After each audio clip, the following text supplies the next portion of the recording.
નમસ્તે બાળકો, આપણે ગણિતમાં પ્રકરણ 6 વર્ગ અને વર્ગમૂળમાં 6.4ના 2 દાખલા જોઈ ગયા.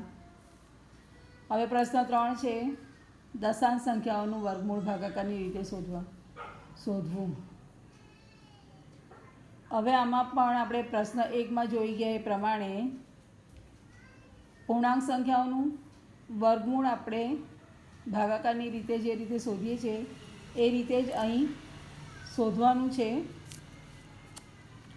આપણે જે દાખલા આ પ્રકરણમાં જોવાના છે બે દશાંશ સ્થળવાળી સંખ્યાના જ છે.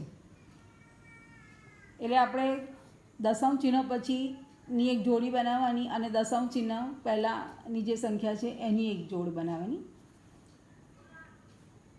અને દશાંશ ચિહ્ન અવગણીને સિમ્પલ આપણે જેવી રીતે પૂર્ણાંક સંખ્યાઓના વર્ગમૂળ શોધ્યા એવી રીતે જ આની શરૂઆત કરીશું. હવે આમાં જુઓ 256 એમાં 56ની એક જોડ છે અને 2ની ઉપર એક લીટી દોરી, એટલે 2 માટે આપણે એક સંખ્યા લીધી. એ 2 માટે આપણે એક અંક એવો નક્કી કરીએ કે જેનો વર્ગ 2 કે તેનાથી નાનો હોય, તો એ મળે. 1 એકા 1, 2માંથી 1 જાય તો 1, 56 આપણે નીચે ઉતાર્યા, 1ના બમણા કર્યા 2. હવે 156 નવો ભાજ્ય છે. ભાજકમાં આપણે અહીં એક અંક નક્કી કરવાનો છે. આ અંકને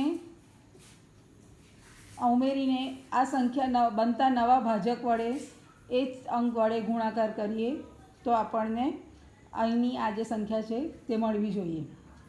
આનો એકમનો અંક 6 છે. આપણે જાણીએ છીએ કે કઈ સંખ્યાનો વર્ગ કરતાં એકમનો અંક 6 મળે, બરાબર.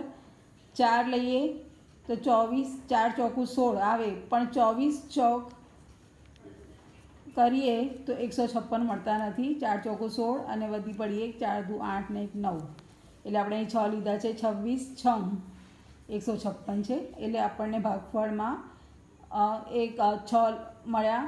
હવે દશાંશ ચિહ્ન પછીની 2 સંખ્યાઓ આપણે નીચે ઉતારી, એટલે એ જ વખતે ભાગફળમાં દશાંશ ચિહ્ન આવે, બરાબર,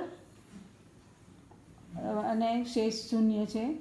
માટે 2.56નું વર્ગમૂળ 1.6 આવે.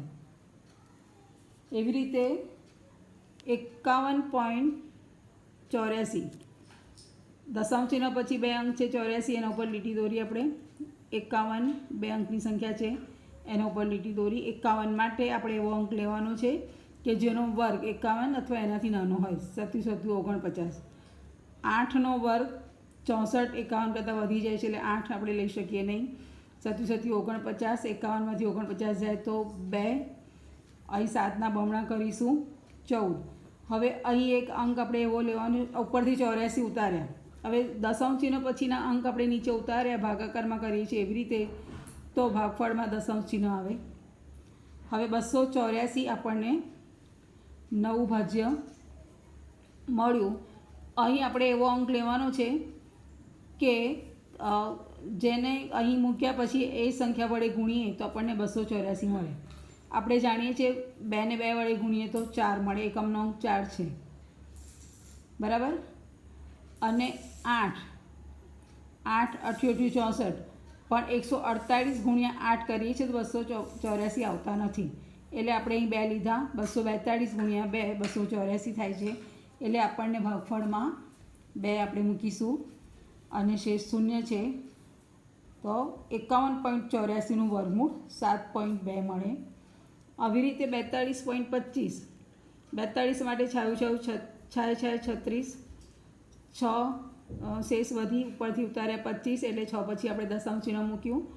6 દુ 12. હવે અહીં એક એવો અંક લેવાનો છે કે 625 આવે, અહીં 5 મૂકીએ તો 125 5 625, માટે 42.25નો વર્ગમૂળ 6.5. આપણે અહીં દશાંશ ચિહ્ન અવગણીને ફક્ત આપણે જોવાનું દશાંશ ચિહ્ન પછીની સંખ્યા આપણે નીચે ઉતારીએ ત્યારે જ ભાગફળમાં દશાંશ ચિહ્ન મૂકવું, બરાબર. બાકી તો આપણે પહેલા પ્રશ્નમાં જેવી રીતે વર્ગમૂળ શોધ્યા એવી રીતે જ આ દાખલા કરવાના છે. બાકીના 2 દાખલા તમારે ઘરકામમાં કરવાના છે જાતે.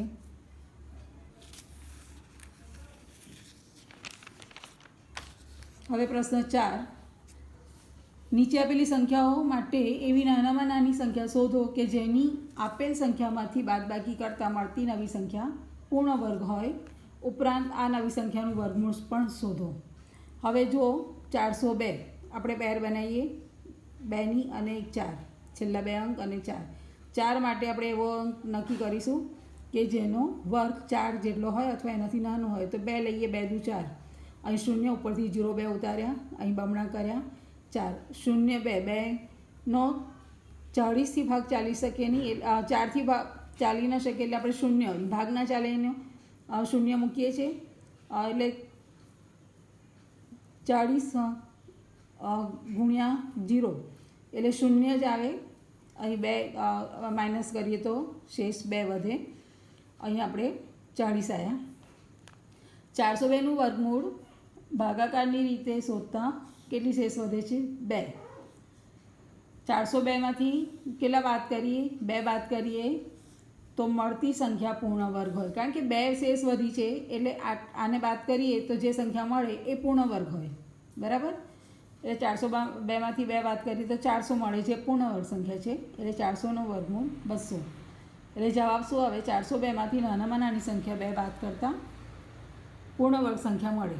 એવી રીતે 3250 એની 2ની પેર બનાવી, અહીં 5 5 25, 32માંથી 25 બાદ કરીએ તો 7, ઉપરથી 50 ઉતાર્યા, અહીં 5ના બમણા કર્યા 10. હવે આપણે આ અંક કઈ રીતે નક્કી કરવાનો એના માટે આપણે અહીં નવી સંખ્યાઓ તમારે એટલે અલગ અલગ સંખ્યાઓ તમારે મૂકતા જવાની. જેમ આપણે સિમ્પલ 5 મૂકીએ તો 105 5 બધા જાણે છે 525. એટલે એના પછીની સંખ્યા આપણે લઈશું ગુણાકાર, રફ નોટબુકમાં કરતા જવાનું. 6 મૂકીએ તો 106 ગુણ્યા 6 કરવાના. 7 મૂકતા 107 ગુણ્યા 7 આપણે કર્યા છે. 8 મૂકીને 108 ગુણ્યા 8 કરીને પણ જોઈ લેવાનું કે 750 જેટલી સંખ્યા મળે. એના કરતાં મોટી સંખ્યા હોય તો ભાગ ના ચાલે. બરાબર? આપણે ભાગાકાર કરતાં તો નાનપણમાં શીખી ગયા છીએ. એટલે 7થી ભાગ ચલાવીશું તો 107, અહીં 7 મૂક્યા, 107 ગુણ્યા 7 749. 750 કરતાં વધારે આવવા જોઈએ નહીં. હવે 50માંથી 49 બાદ કરીએ તો 1. બરાબર? એટલે 3250 3250નું ભાગાકારની રીતે વર્ગમૂળ શોધીએ તો આપણને 1 શેષ વધે છે. માટે 3250માંથી 1 બાદ કરીએ તો મળતી સંખ્યા 3249 એ પૂર્ણ વર્ગ સંખ્યા છે. બરાબર? આમ 3249નું વર્ગમૂળ શું છે? 57. અહીં જે વર્ગમૂળ છે એ આ જે શેષ બાદ કરીને આપણને આમાંથી આ શેષ બાદ કરીએ તો જે સંખ્યા મળે એનું વર્ગમૂળ છે. બરાબર? એટલે 3249નું વર્ગમૂળ 57. આમ 3250માંથી નાનામાં નાની સંખ્યા 1 બાદ કરતાં પૂર્ણ વર્ગ સંખ્યા મળે. હવે જો અહીં 825માં અહીં જમણી બાજુથી એક પેર બનાવી, અહીં 8 માટે આપણે અંક લઈએ, 2 દુ 4, 3 લઈએ, 3 તારી 9, 8 કરતાં વધી જાય છે એટલે 3 ના લેવાય. 2 દુ 4, 8માંથી 4 જાય તો 4, ઉપરથી 25 ઉતાર્યા, અહીં 2ના બમણા કર્યા 4. હવે જુઓ, આમાં તમને સિમ્પલ તમારી સમજ માટે મેં અલગ અલગ બધા અંક સાથે ગુણાકાર કરીને લીધું છે. એટલે આવી રીતે તમે દાખલો ગણો તો રફ નોટબુકમાં આવી રીતે બધી સંખ્યાઓ લઈને ગુણાકાર કરતા જઈ શકો છો. અને કારણ કે સીધું ડાયરેક્ટ તો તમને ખ્યાલ નહીં આવે અને આટલી મોટી સંખ્યાના ઘડિયા પણ તમને આવડતા ન હોય. એટલે મેં પહેલાં 3 લીધો છે તો 43 સારી 129, 4 લીધા છે 176, આપણે 425 સુધીની સંખ્યા લેવાની છે. 45 5 225, 46 6 276, 47 7 329, 48 8 384. પછી મેં 9 પણ લઈને જોયા છે, 49 9 441. એ 425 કરતાં વધી જાય છે. બરાબર? એટલે 48 8 384 વડે ભાગ ચાલે. એટલે આવી રીતે તમે આવા દાખલા કરો ત્યારે એક રફ નોટબુકમાં આવી રીતે અલગ અલગ અંક મૂકીને પણ તમે ગણતરી કરી શકો છો કે કયો અંક આ જગ્યામાં આવશે. બરાબર. હવે 48 આપણે લીધા 384 એટલે 425માંથી 384 બાદ કરતાં 41 મળે છે શેષ. એટલે 825નું ભાગાકારની રીતે વર્ગમૂળ શોધતા શેષ 41 વધે છે. એટલે 825માંથી 41 બાદ કરતાં મળતી સંખ્યા એ પૂર્ણ વર્ગ હોય. બરાબર. આમ 825 ઓછા 41 બરાબર 784 અને 784નું વર્ગમૂળ 28. આમ જવાબ છે 825માંથી નાનામાં નાની સંખ્યા 41 બાદ કરતાં પૂર્ણ વર્ગ સંખ્યા મળે. હવે એક દાખલો છે 4000. 4000માં જુઓ આપણે આવી રીતે બેની જોડ બનાવી. 40 માટે 6 લીધા છે, 36 અહીંયા આવ્યા, 4 શેષ વધી, 2 શૂન્ય ઉતાર્યા, 400 અહીં 6ના બમણા કર્યા 12. હવે 3 લીધા 123 તારી 369, એમાંથી 31 વધ્યા. 4 લઈને જોઈ લેવાનું. 400થી નાની સંખ્યા હોય તો આપણે 4 લઈને લેવાના, અહીં 4 મૂકવાના. પણ 124 ચોક વધી જાય છે માટે 3 આપણે લીધા છે તો શેષ 31 વધે છે. એટલે 4000નું ભાગાકારની રીતે વર્ગમૂળ શોધતા શેષ 31 વધે છે. એટલે 4000માંથી 31 બાદ કરતાં મળતી સંખ્યા એ પૂર્ણ વર્ગ સંખ્યા હોય.